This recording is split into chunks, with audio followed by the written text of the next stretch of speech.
Good morning, everybody. So because we missed last week, Parsha Shemot, which is the beginning of the second book of the 5 books of the Torah, today we're going to do a combination of both Torah portions. So snippets from each Torah portion, because I couldn't choose which one had better insights and beautiful stories, so I decided we're going to do both. And also, it's very important to gain insight into what happens in the beginning of the book of Shemot. So we're going to dive right in. So the book of Shemot, which was last week's Torah portion, starts off with the story of, the story of the holiday of Passover. The Jews are in the land of Egypt. Remember, Jacob came down with the 12 tribes. Joseph was already there, the viceroy of Egypt. That generation passes away. The Jewish people get larger. The Israelites nation grows larger and larger, and a new Paro comes into ruling, a tyrant, evil, horrible person, and he begins to enslave the Jewish people. And this is where the Torah portion of Shemos opens up. And I'm going to go through the story very quickly, and then we're going to, like I mentioned, delve into some of the very magnificent insights and questions, lots of questions. So they're oppressed. Paro makes a decree. All baby boys are to be thrown into the Nile River and killed because he has a vision, a dream that there's going to be a young boy born that's going to overthrow his kingdom. And we all know who that is, everybody. Moses, Moshe Rabbeinu. The Jewish people don't listen. They have many children. We're not going to go into those details now because I've mentioned very, very many times that it is the strength and the fortitude of the Jewish women of that generation that allowed them to leave Egypt. More about that a little later or another time. And Moses grows up, and then he has to run away from Egypt because he kills an Egyptian guard, and somebody tattles on him, one of his Jewish brethren actually, and he runs away to Midian. There he meets his future wife Zipporah, remember, one of the 7 daughters of Jethro. Then he's out shepherding. He loses a little sheep, and the famous story of the burning bush, the thorn bush that's burning. And we fast forward to the second Torah portion, Vayera. Here, Moses has already gone to Paro multiple times with threats of plagues, 1 plague, 2 plagues, and Paro, of course, refuses to let the Jewish people go. There's the plague of blood, there's the plague of lice, there's the plague of wild animals, the plague of fire and ice, and Paro's heart is hardened. This is the summation of the 2 Torah portions. And it's funny because, we studied this together last year, and as I was studying it this year, I saw newer and even more interesting, deeper insights into what's happening throughout these Torah portions. So let's start off with something that always is a very small story, but we love to teach it to the children. It's the story of Moses and the basket, right? You know the story of Moshe and the basket. So who wants to fill in the story? Why is he in a basket? Is he a basket case? What's the story? Anybody want to tell the story? Share? Don't be shy. You can't make it. Go ahead. Floating in the river, right? Okay, why? Because his parents want him to live, and they're afraid. They think that if the Pharaoh's daughter finds him and raises him, then he'll be safe. But his mother ended up being a nursemaid for him. Okay. Right. Anybody else want to add? Diane? Jane? Sure. Can't see. I think it was his sister who watched the basket go down the Nile and watched the Pharaoh's daughter find it. Beautiful. Yes. Anybody, right. any more interesting memories of the story? Well, when Miriam followed the basket to make sure her brother didn't drown, she saw Pharaoh's daughter take the baby, and she said, "I know a perfect person who could take care of your baby," and that was her. And then so his own mother ended up raising him. So actually, if you look at the story in detail, it's a very small segment of the Torah portion, but the daughter of Paro is the heroine of this story. Think if she wouldn't have gone and saved Moshe. Good morning, Jolene. Think if she would have said to herself, envision that her name is not the daughter of Paro. Her name is the daughter of Hitler. May his name be erased. The daughter of Stalin. Imagine she is the princess of the daughter of the king. And he made a decree that any baby boy born to Israelite Jews must be killed, drowned. So Moshe is put at the edge of the river, and I'm pointing out the edge of the river. Everyone thinks he was put into the river. He was put on the edge of the river, and explain in a minute. And lo and behold, the daughter of Paro, the Torah is not even calling her by a name. Cleopatra, whatever her name, Pocahontas, who knows? And it says the daughter of Paro was bathing in the Nile, and from it she sees a baby in a basket, and she sees him crying. Notice the Torah says she sees him crying, not she hears him crying.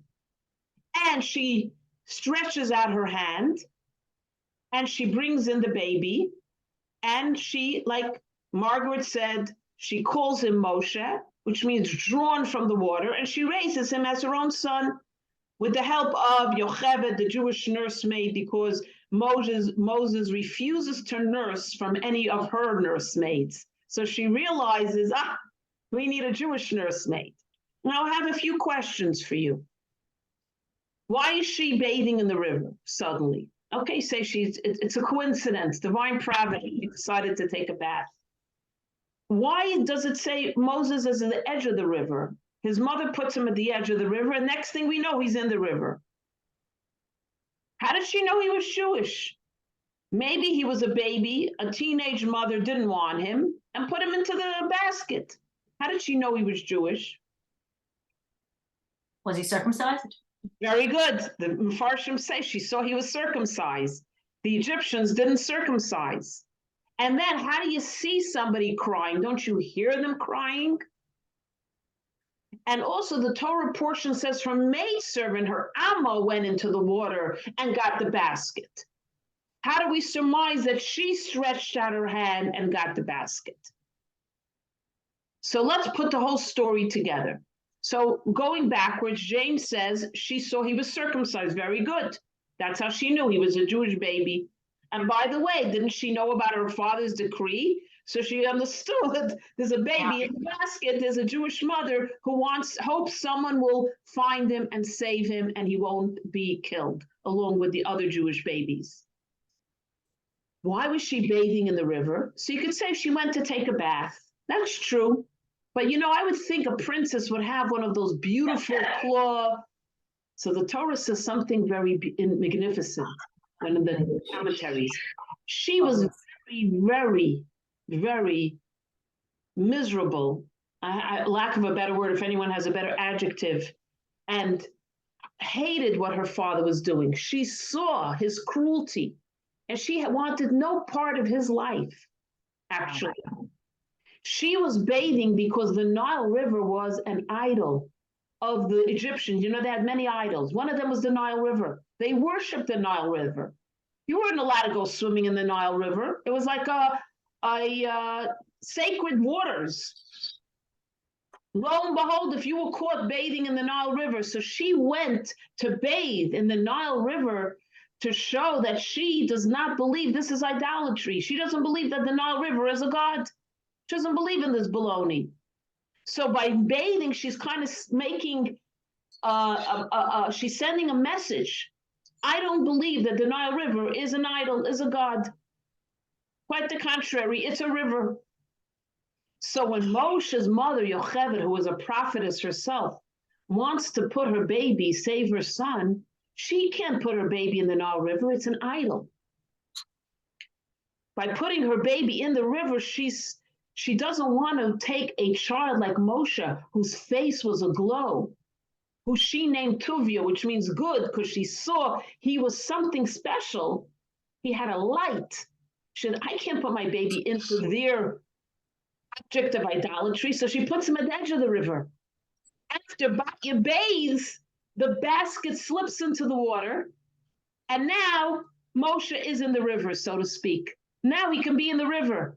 Because there's an interesting law that if a person has an object of idolatry, and then they negate it, and they say, no, this is no longer an object of idolatry, that idol is nullified. So she nullifies the Nile River. An interesting insight, isn't it? And why? Because she really ends up being part of the Jewish people. You know that she marries Kalev ben Yefunah, one of the 12 spies. Remember, the spies were sent into Israel to check out the land and see if it's good, how to capture. She marries Kalev, and God names her Batya. She's called the daughter of Paro, but after she saves Moshe, she's called Batya, which means daughter of God. God says to her, you saved my child, and now I'm going to make you a daughter of Israel. You're going to become my child. Batya, daughter of God.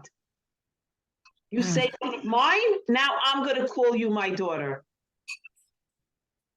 So Batya becomes, later on, she leaves with the Jewish people. She marries Kalev. She becomes part of the Jewish nation. Nobody knows the story because it's in the commentaries. Now, what's the story with the hand? So did she reach out for Moshe, or did her nursemaid, did her maiden, her maidservant reach out? Alma means maidservant. The commentaries jump in and say no. Alma also means measurement, hand. She stretched out her hand to grab the basket. But the commentaries note that the basket was very far away. Imagine you're swimming in the Saugatuck Shores, in the Long Island Sound, the Atlantic Ocean. You see crying, you see a basket. You stretch out, really, you're going to stretch out your hand miles away? Isn't it a exercise in futility? And the answer is no. When she stretched out her hand, I have to save this baby, God turned her hand into like a silly putty. Remember the olden days, they had like Dumbo, you stretched a hand and she was able to grasp the basket. Her hand became elasticized. Now, why is it so important for us to know? Great story, because there's a message here, like we always say, that when you make an attempt and you think to yourself, why do I bother? What is my $10 going to help this organization or this person who is struggling to pay their bills? Do they really need me? Can somebody else do it? The smarter people, better people who can do that job, who can help those people, who can take on this task. We don't want to try sometimes because the task seems too daunting. It's too far away. It's too hard. I don't have experience in this area. I don't know how to be compassionate. I'm generally a cool person. I'm an aloof person. I'm not the type to give someone a hug. But when you make an effort, it doesn't matter if it's an insurmountable goal.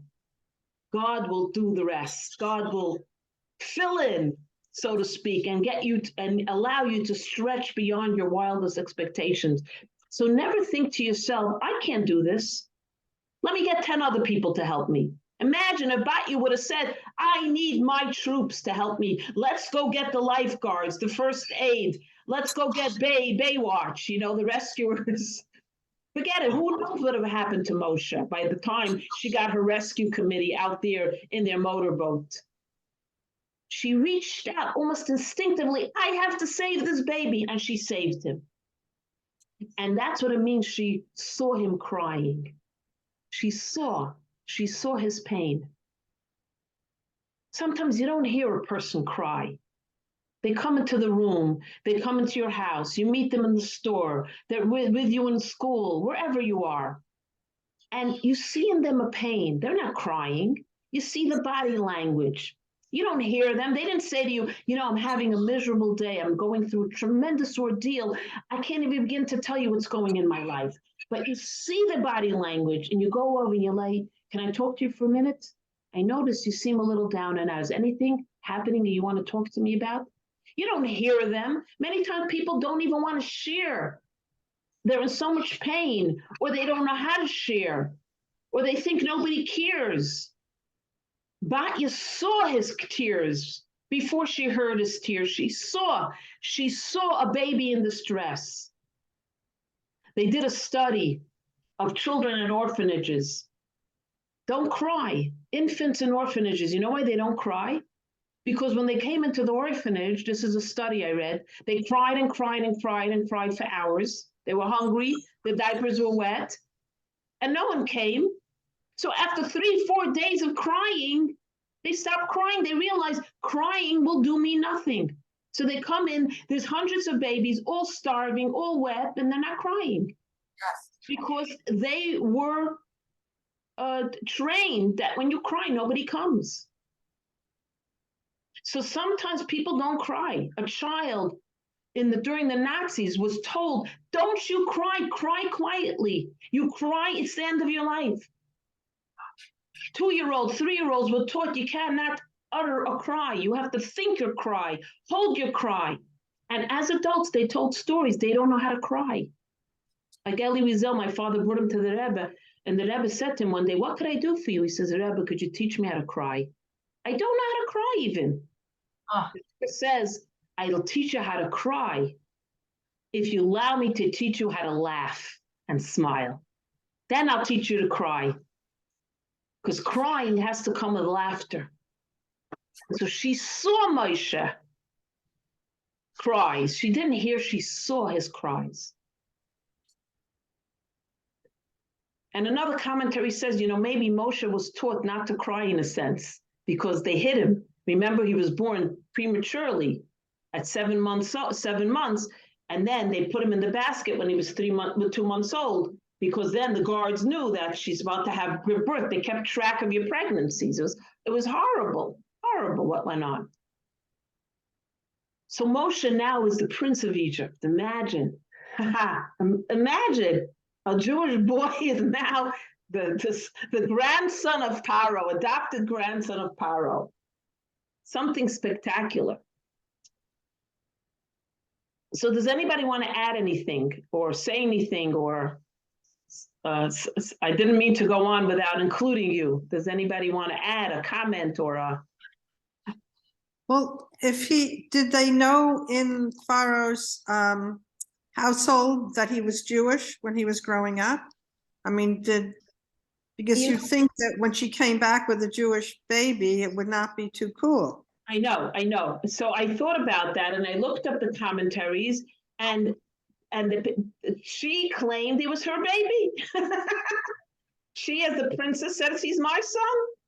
Well, Pharaoh wasn't changing diapers anyway, so maybe he didn't know. A princess of Paro, a daughter of Paro, wields a tremendous amount of power. No one's messing with her. No one's messing with her. But that's why the story with the coals and the gold, remember the story? He shines as a toddler. There's something brilliant about him.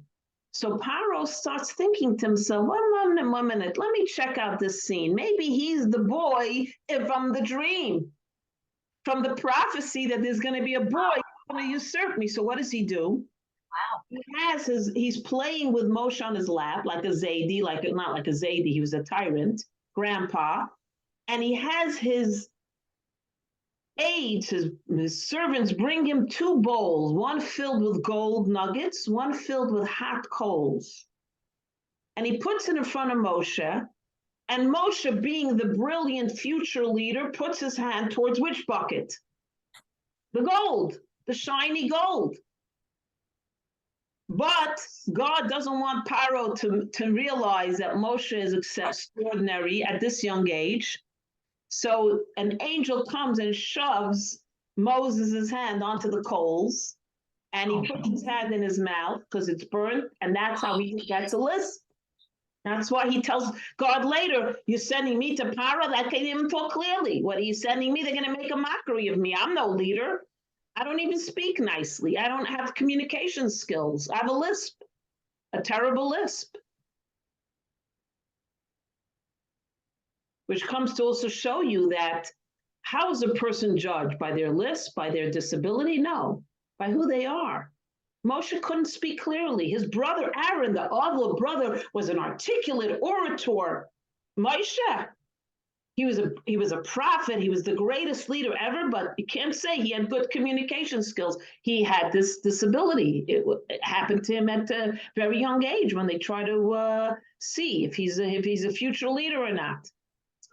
So this is who Moshe is. But I want to, before we go on to the next chapter of who Moshe is, I want to share with you another story of a Moses and a non-Jewish person who saved him. Do you remember the Mumbai attacks on the Chabad house? Yeah. The Mumbai, remember they first, right? So they sent terrorists into the Chabad house in Mumbai.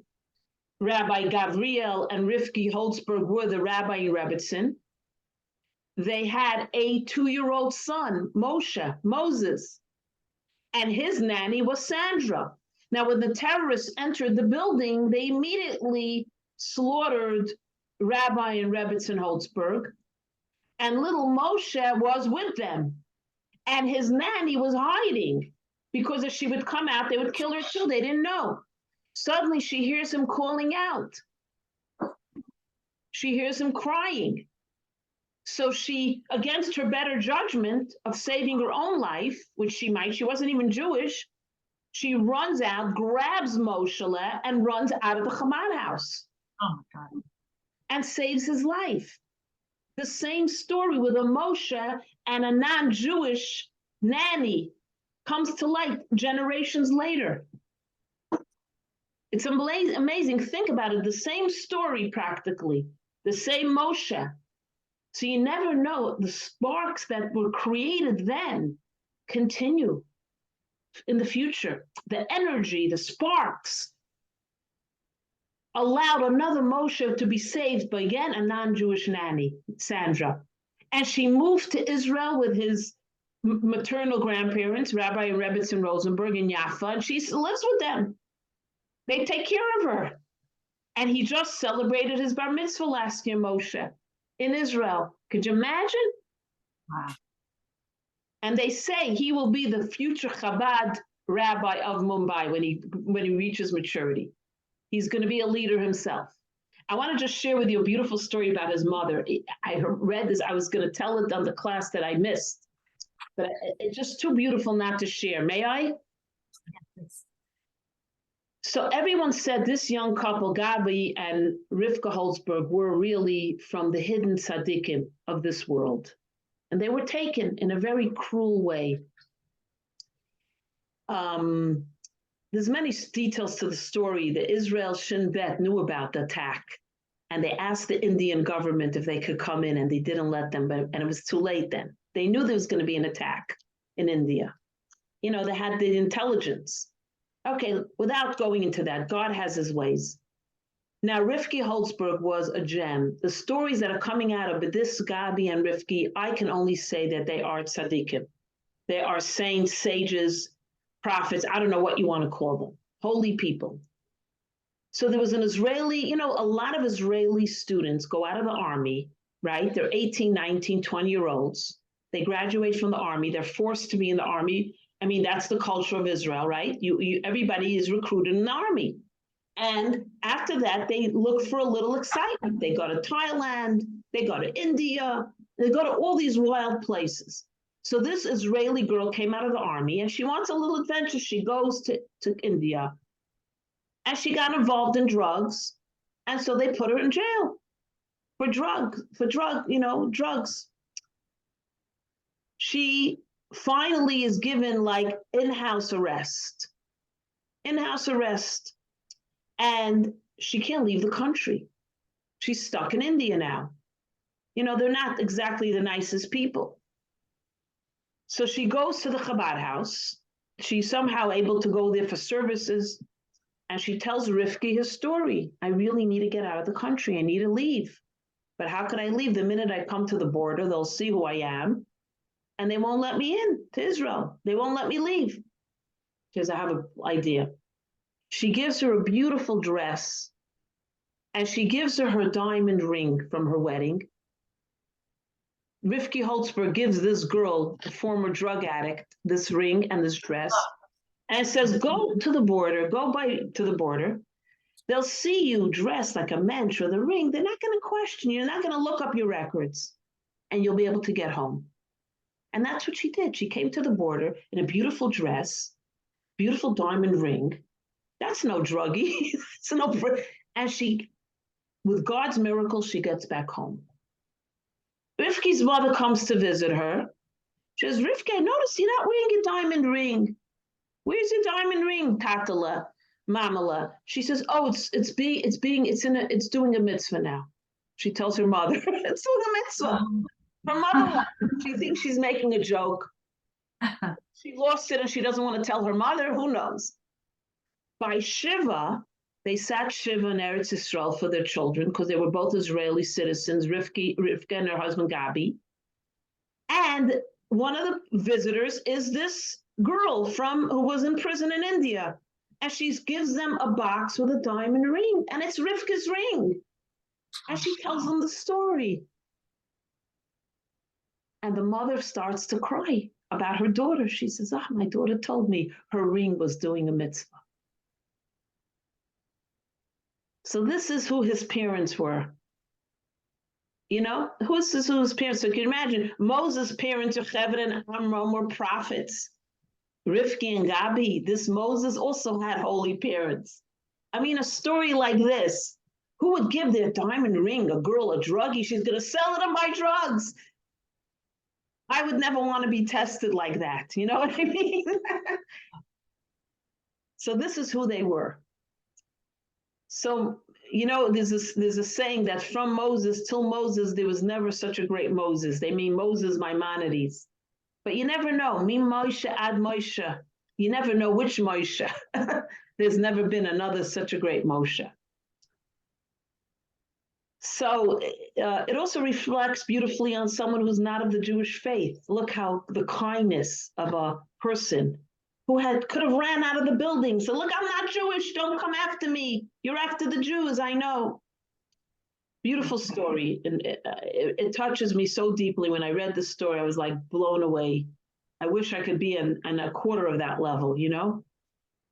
But now Moshe grows up. He's the prince of Egypt.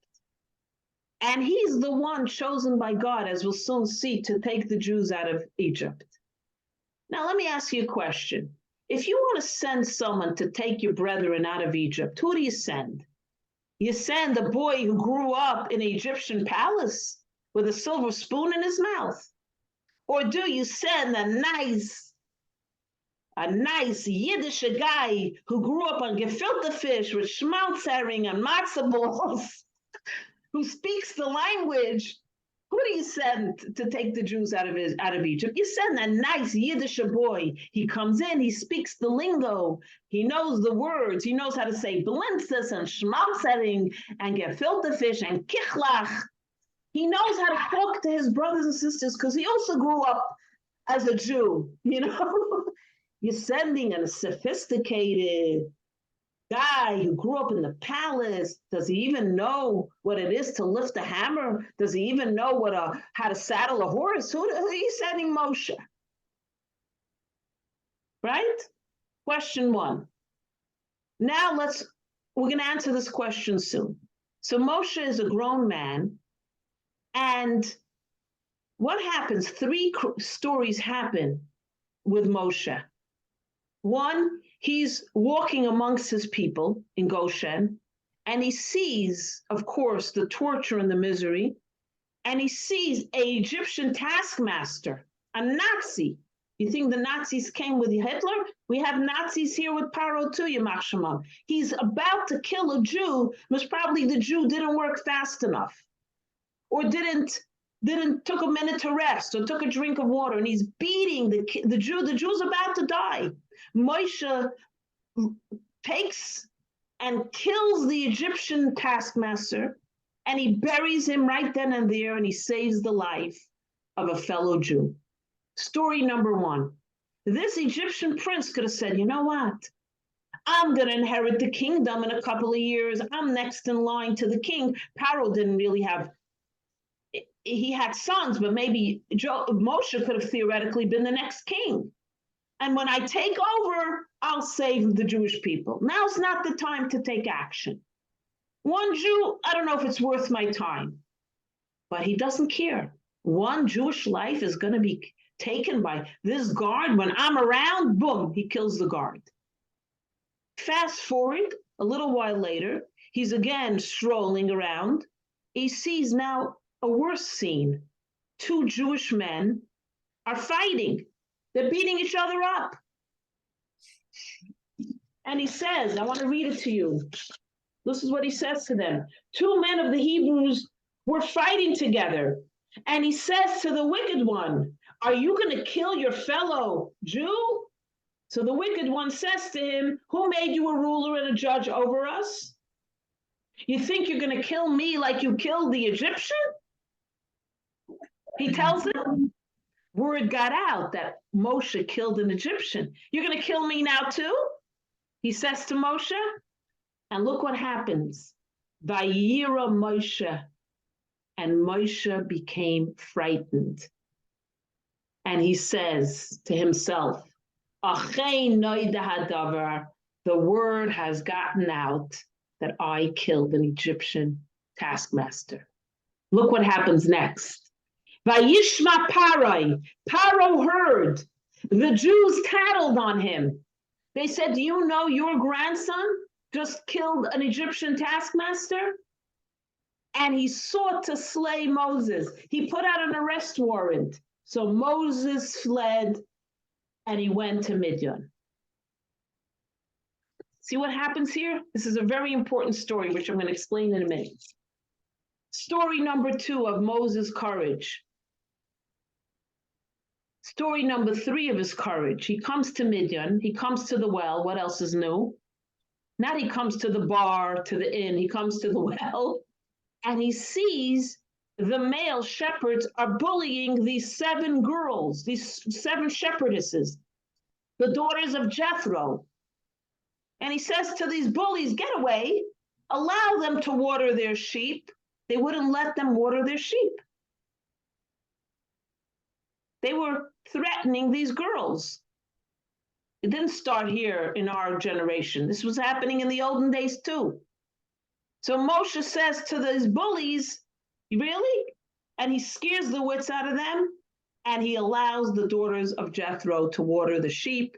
And that's how he ends up meeting his future father-in-law. And he says, no, my beautiful oldest daughter, Tzipporah, let's make a shidduch. And he marries Tzipporah. But let's go quickly back to the other story.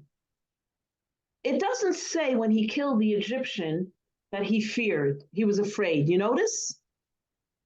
It only says after they say to him, oh, you're going to kill me too? And Moshe said, oh no.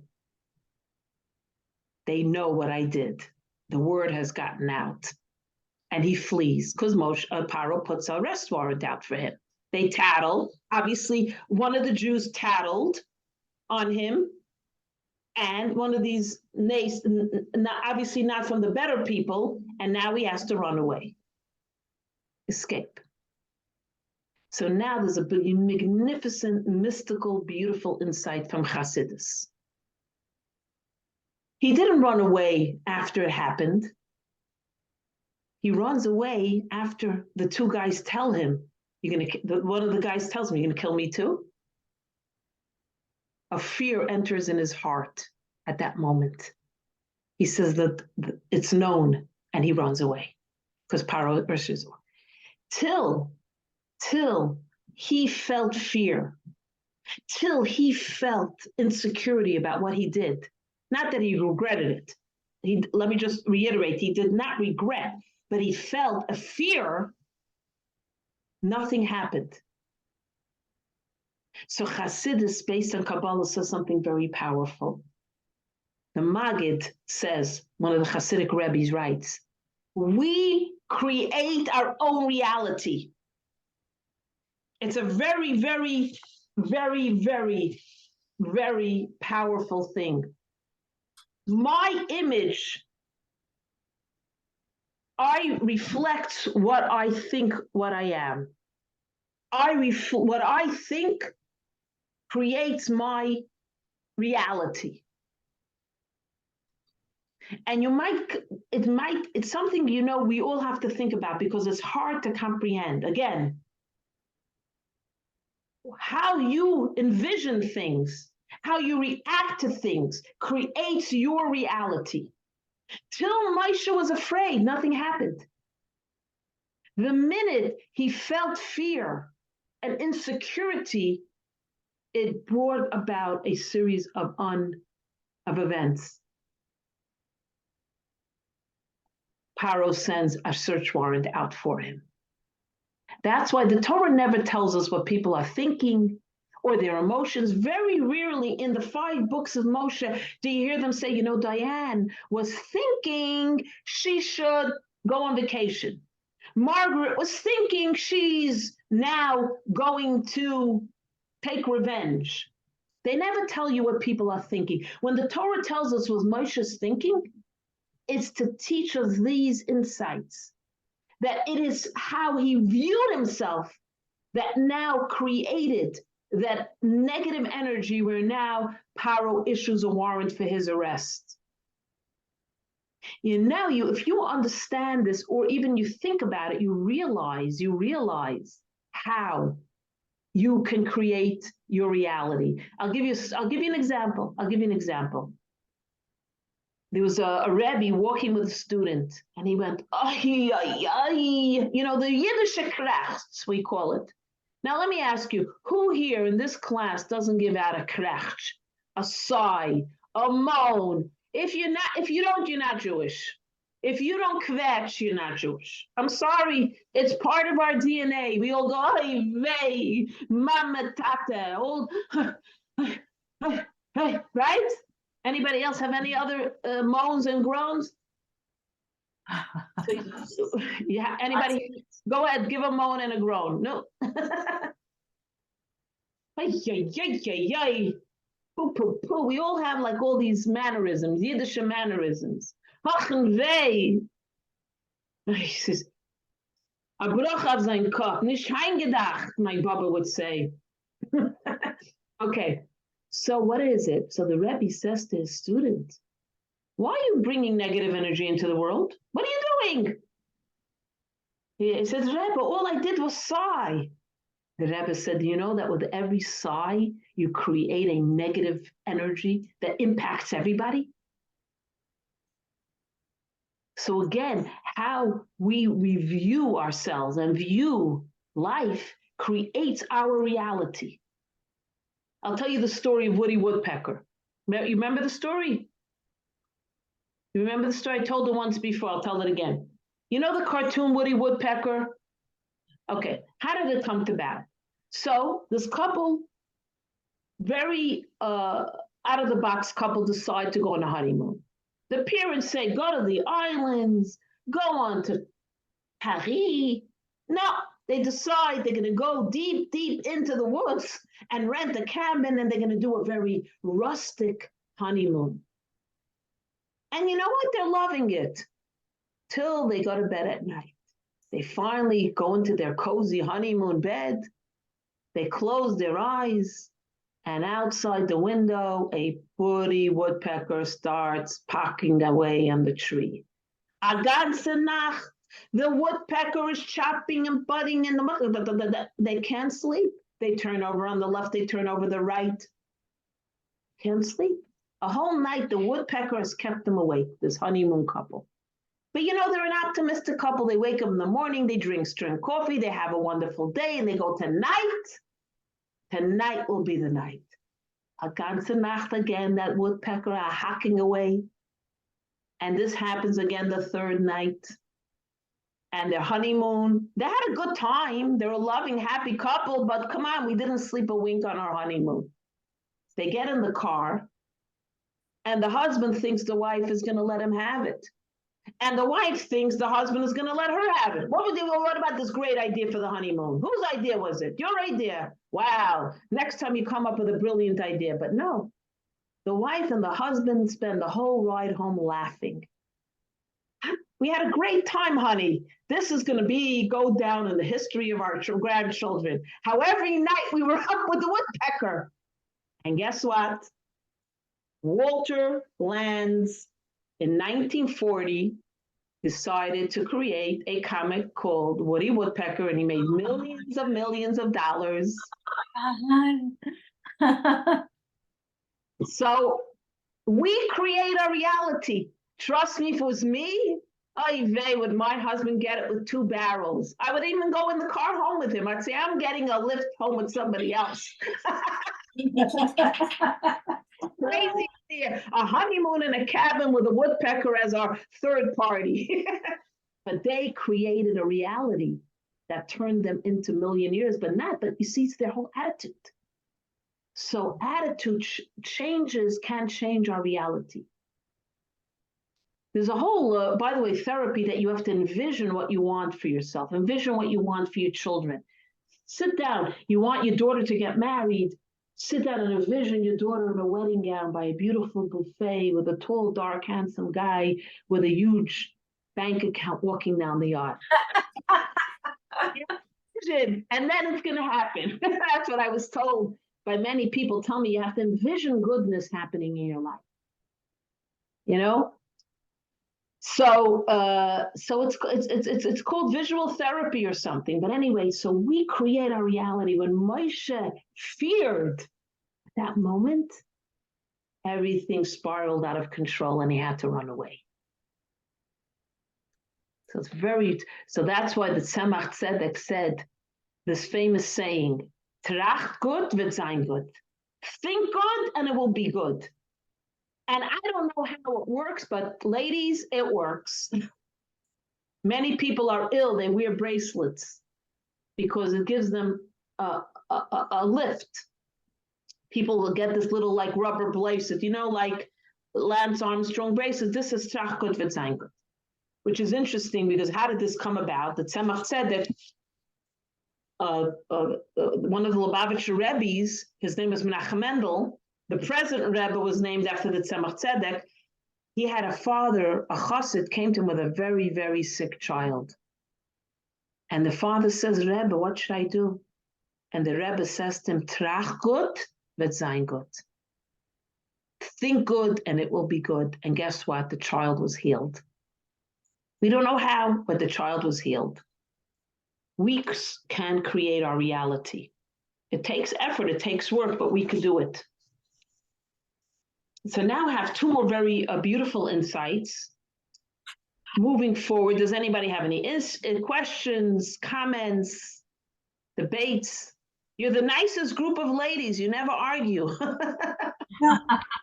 Wasn't it realistic for him to now realize that if that other guy knew that he had killed the Egyptian, everybody knew, so he had to leave? I mean, even if he had an extra positive attitude, it wasn't going to change the circumstances. All right. That's a very, very good question.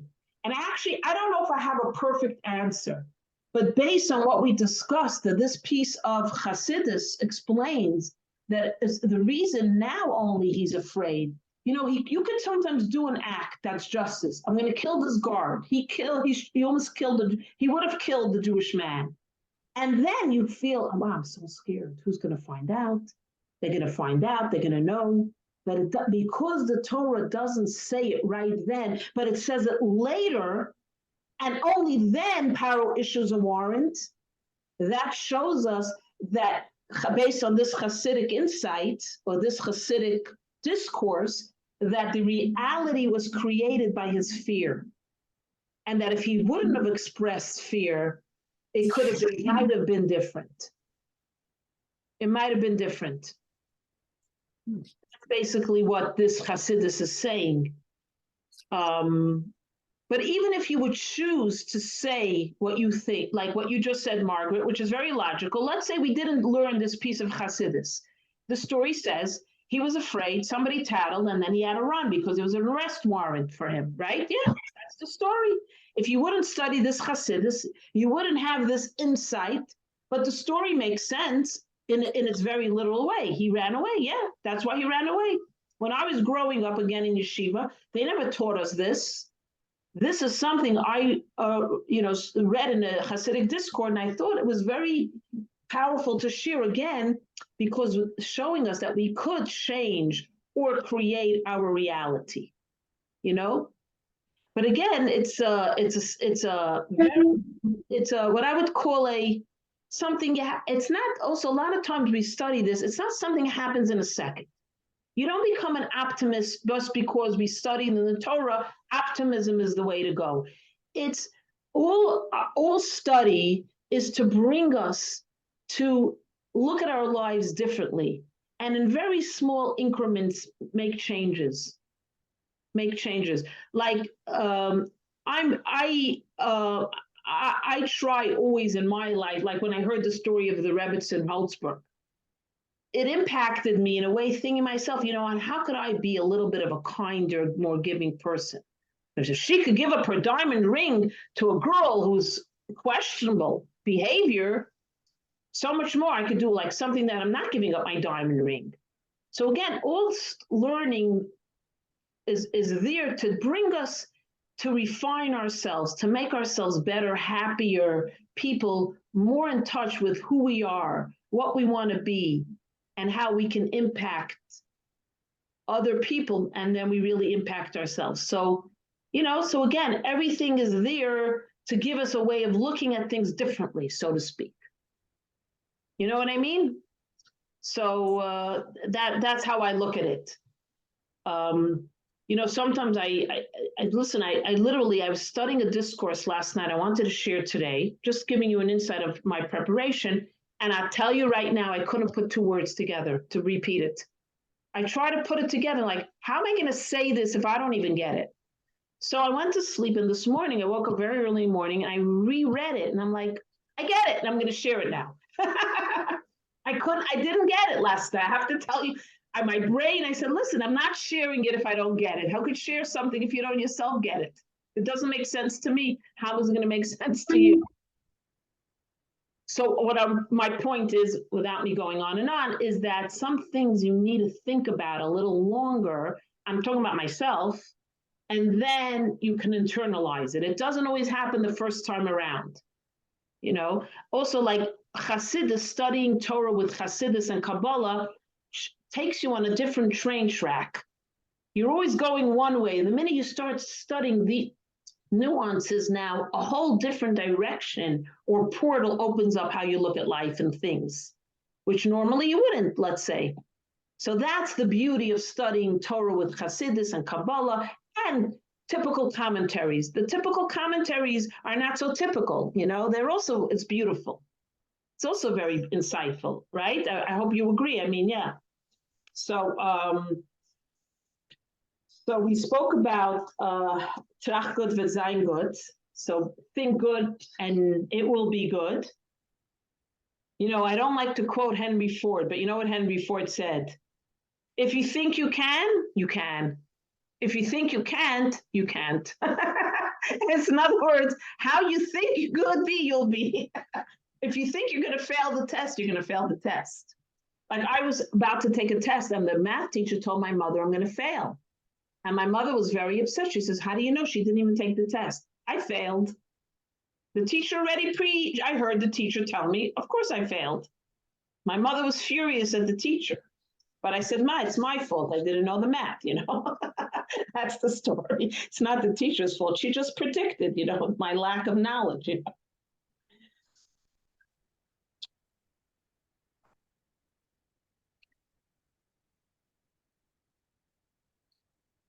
So Can you hear me? Oh, yeah. sorry. Go ahead. You wanted to say? Yeah. I did, but now I can't find you. So you said something very interesting. We're surrounded by negative energy all the time. And it's hard sometimes to maintain your positive energy. You want to infect other people with the positive light, and it's hard to like brush off all the negative stuff. And so this is very interesting. You really need a bracelet, a sign, a reminder, an inspiration to keep that going. You know, also, I was telling somebody, we were discussing working, you know, circle of friends, and she said, could that person come? And I'm like, no.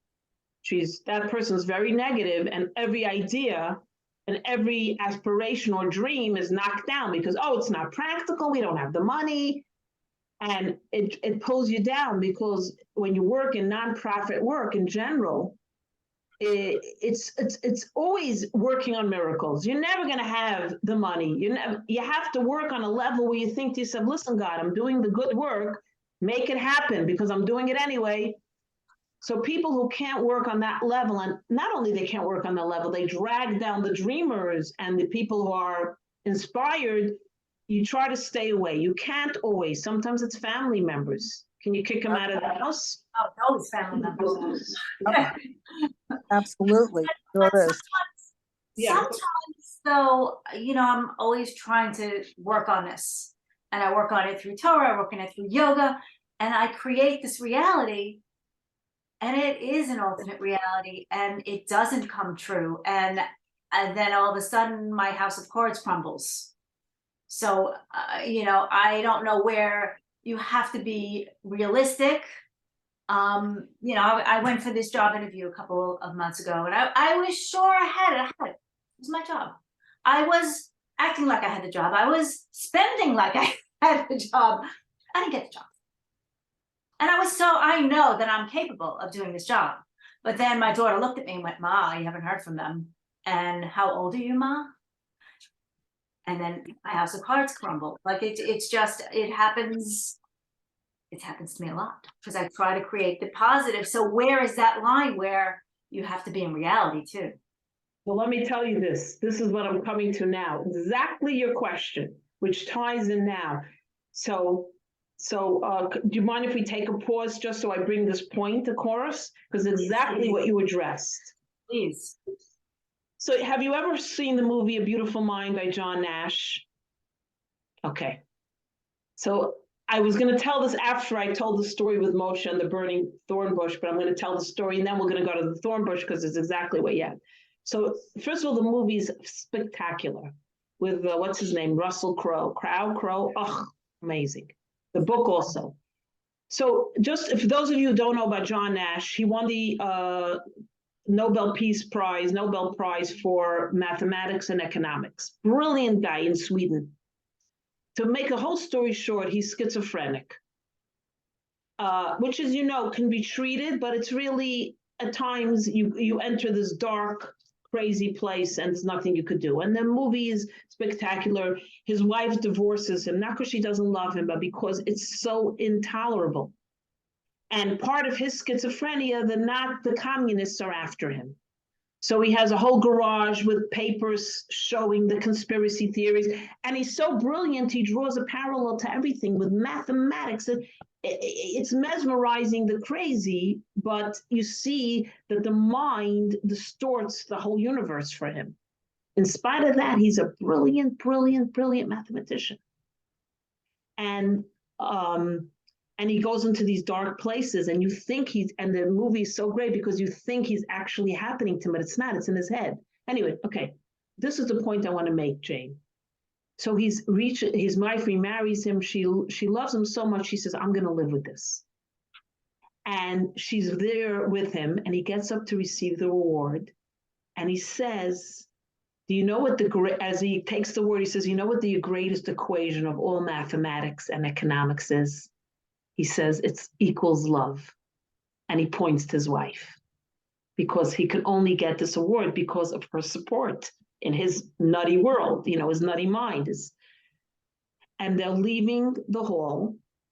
And obviously either his medication wears off, as the book tells it, or again, he goes into that very dark place where his wife sees in his eyes that he's not there anymore. He's in his schizophrenic stage. She says, John. She says to him, is everything all right? And she knows it's not. And he gives her the most beautiful smile and he says, darling, it's absolutely perfect. It's absolutely perfect. Why am I telling you this story? Because Moshe is shepherding the sheep. I'm going to tie it all on, Jane, to your answer. And he comes, a sheep is lost, a little baby sheep. Now, his father-in-law is a multi-billionaire. Does he really need to chase down one sheep? But yeah, he does, because he's a shepherd, and one sheep lost is one sheep lost.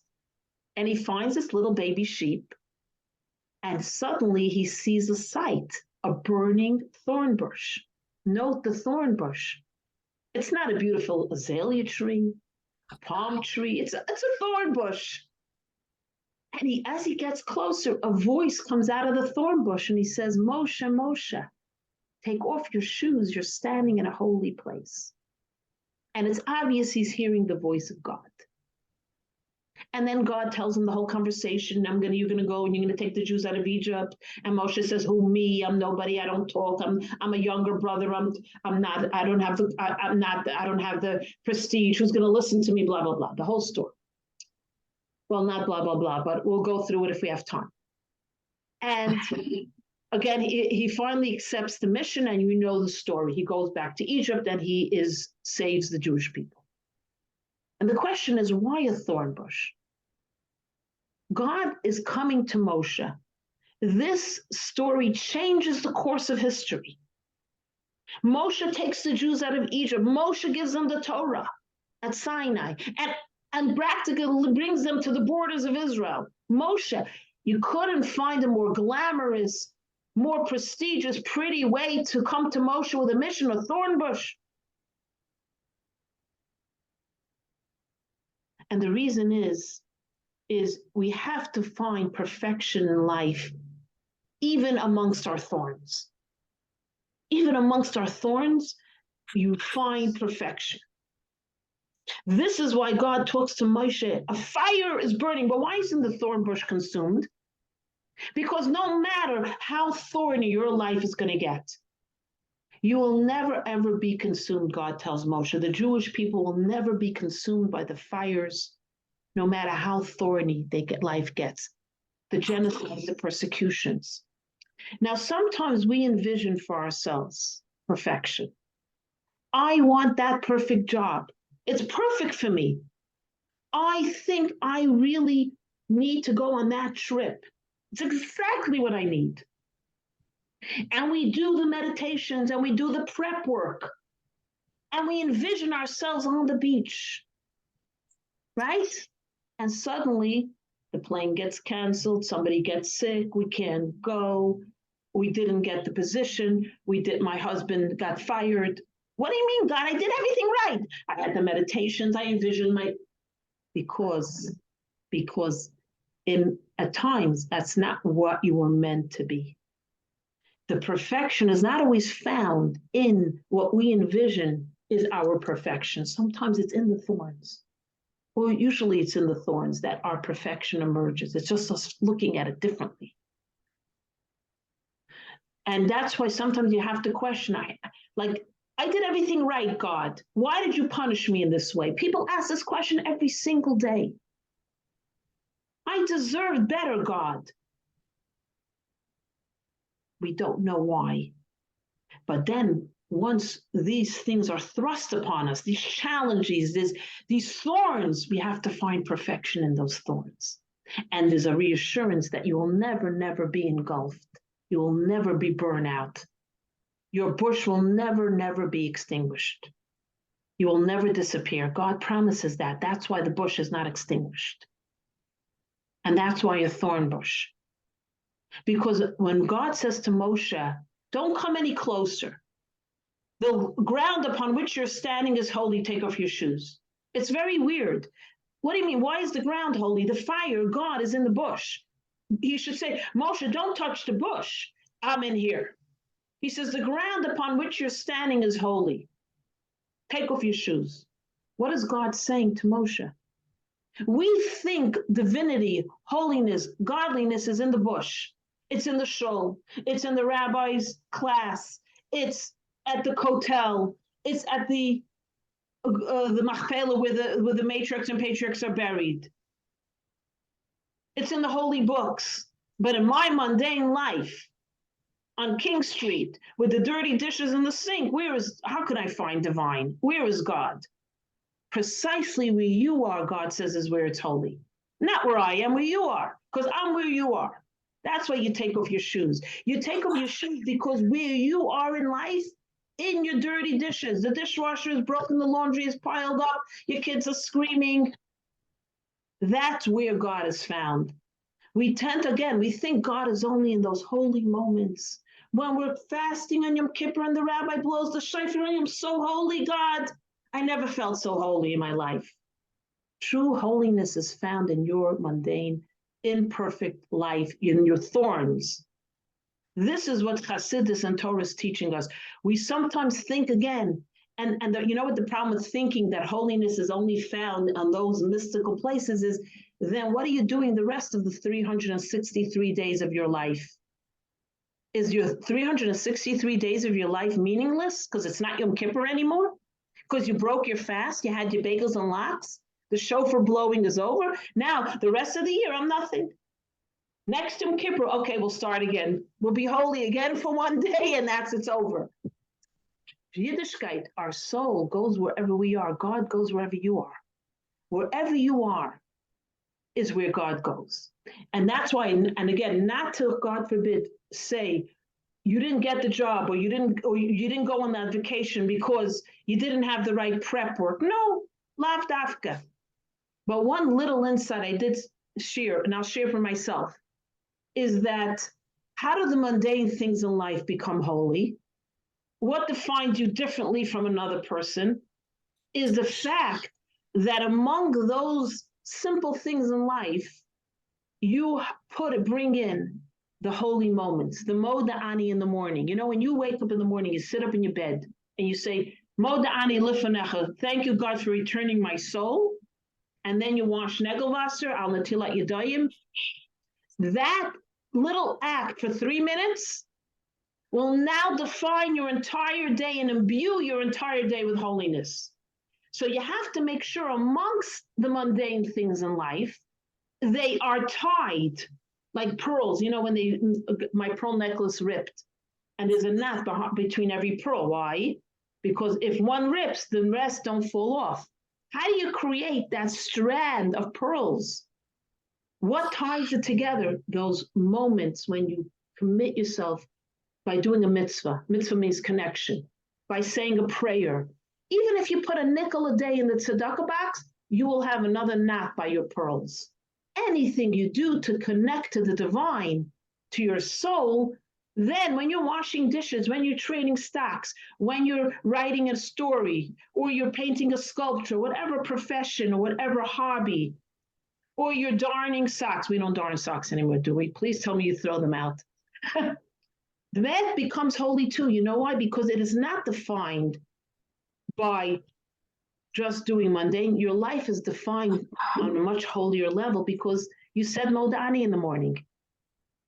You ate a kosher bagel. Do those little mitzvahs, and now everything you do will now become part of a beautiful tapestry instead of just being a bunch of little pieces floating around and they're not connected. The divine, the holiness, the mitzvahs, the connecting to our soul is what connects everything and makes it into a beautiful portrait. That's what differentiates us from everybody else. Because we all go to work, we all spend money, we all make money, we all pay our bills. So how are you different from any other creature living on earth? Because imbue those very mundane tasks with godliness, spirituality. Then wherever you are is holy. You don't have to go look for it somewhere else. And this is what the thorn bush is telling us, that we find perfection in our thorns. And you can't eliminate it because we all have moments of negative energy, moments when we're angry, upset, when we throw things. But sometimes, you have to kind of welcome your inadequacies instead of pushing them away. You know you're a Nebuchadnezzar. So welcome the fact that that I'm a Shlemazel and I'll be fine in life.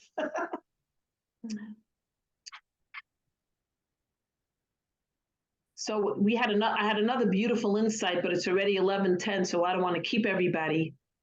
But does anybody have any questions or anything they want to say? So I'll end off with one little thing that how it ends off with the thorn bush. By the way, this is precisely, let's end off on this note, why Moshe becomes the leader. Because look at his history. He's a prince, but he kills a guard to save a Jew. Then take it one step further, he creates unity among the Jewish people. He says, how could you be fighting with each other? You're two brothers. And lastly, he takes up the feminine cause. You're not bullying these girls at the well.